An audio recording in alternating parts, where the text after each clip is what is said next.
Hello, and let me introduce you to 11 free resources that you can use in your English language classroom that you probably don't know about. So forget Bamboozle, forget Kahoot. This is another thing entirely. The best way I can describe TeacherMatic is ChatGPT for English teachers. Now, before we start, in general, I am not the biggest fan of AI used for the sake of it. I don't like the fad and all like the buzzwords and stuff like that. But I do think that if used properly, AI can be extremely helpful for an English teacher. And let me put you onto something. So TeacherMatic, you will have access to 5 free generators per day. If not, you'll pay a subscription, which is much cheaper than ChatGPT. I think it's like 70 something euros for a whole year. You have different generators. I think it's over 90, and each generator does something. Everything your little heart desires. We're talking from lesson planning, schema work, exit ticket, multiple choices, video-based, so you import a video from YouTube and it will create questions for you, project ideas, speaking prompts, literally anything you can think of, TeacherMatic does it. Now, why is this better than ChatGPT? ChatGPT is not reliable and it's not made for us. This one is. It's CFR aligned and it was created with teachers in mind, and I should know that because I tested it, I want to say like a year ago, and I gave them feedback on how to make it better.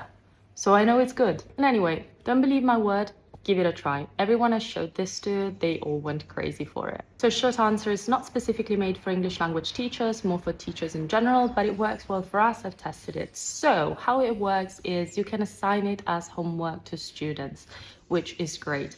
And then a way to make it more collaborative is they do it as homework, then they come to class the day after, and with the website you can share everyone's answers with everyone, and then you can have a discussion together.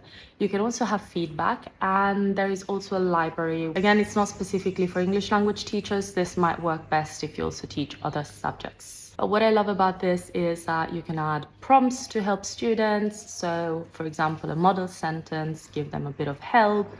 And I just think overall, considering that speaking and writing are the ones that are difficult to deal with outside of the classroom, this is a very good solution for me. Socrative is one of my favorite things ever. So the way I use this specifically is usually as an exit ticket. So imagine it's the last 10 minutes of your lesson, right? And you want to check how much students remember, have learned and understood from today's session. You can have a quiz ready about it. Let's say it was the present perfect. It's, I don't know, 6 questions, and they play it. It's a quiz for them, so it's gamified, which very good for engagement.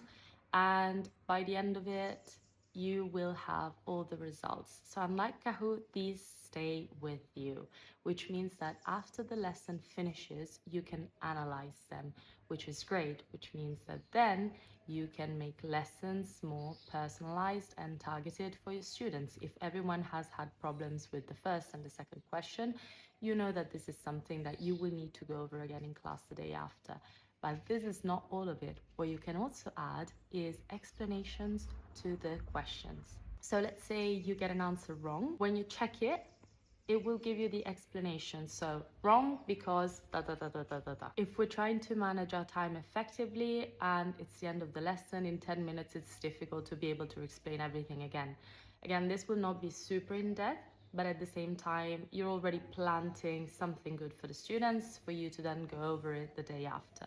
Or maybe it was just a matter of they didn't remember perfectly, so they made a mistake, and then they see the explanation, and now they're fine. And for you, it was very easy. You just had to create the quiz before. Liveworksheet. So resources are created by other teachers and you have a choice. Some of them, you will be able to download them and use as PDF, so you print them.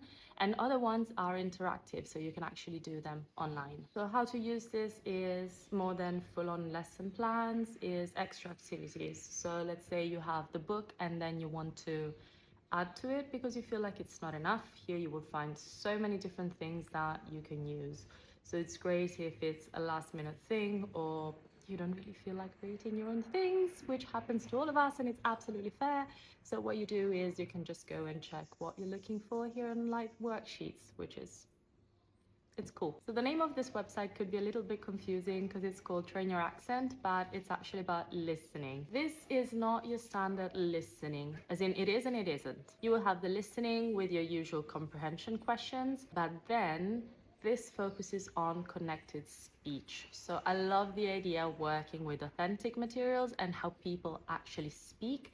And this is what you'll get here, because then you will have the transcript with a bit of phonetics here and there to point out where sounds are reduced or changed because of connected speech. So if you're looking for extra free listening materials and want to do something a bit different, this is a good one. And I'm pretty sure it's from the same creator. We have ESL Cyber Listening Lab. Again, this you would think it's only listening, whereas it's the opposite. It's not just listening, but you will have access to resources about everything, more or less. And now we're moving into websites that are not super appealing visually, but they do the job, so we're not here to judge. Learning Chocolate is a very funny name, but Learning Chocolate is great for young learners if you just want quick and easy activities to add to what you're already doing. These are especially convenient, in my opinion, to keep engagement and attention high because they're little games and you can add them here and there in the lesson to make sure that they don't lose focus and to keep the pace of the lesson. I think this is especially great for beginners, which is not easy to find good materials for, and this one has quite a lot. And I like that listening is always integrated, so even students with very basic literacy skills can start to put together sounds with the word. And yeah, basic stuff, so think matching activities, think colors, numbers, but there's other things as well. So I would say take a look at it because it's not bad. Again, doesn't look the best, but it's good. Perfect English is your go-to if you need your standard grammar exercise. I usually tend to give this as homework because it's something that students can self-check on their own.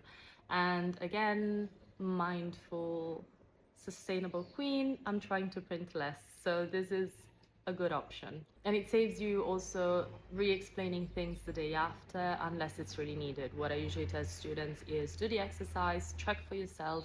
If you still have any doubts, tomorrow morning you come to me in class and we go over those specific things rather than having to correct a whole thing together the morning after. So again, not huge library, but perfect for the grammar. You don't want to create the exercise yourself, you're teaching online. This is a very good, simple, easy solution. ESL Lounge is another one of those that has a bit of everything. Grammar, vocabulary, skills. Again, not full-on lesson plans, but rather activities. So if you're stuck, you need something extra, you don't want to create it yourself, this is another very easy, effective solution.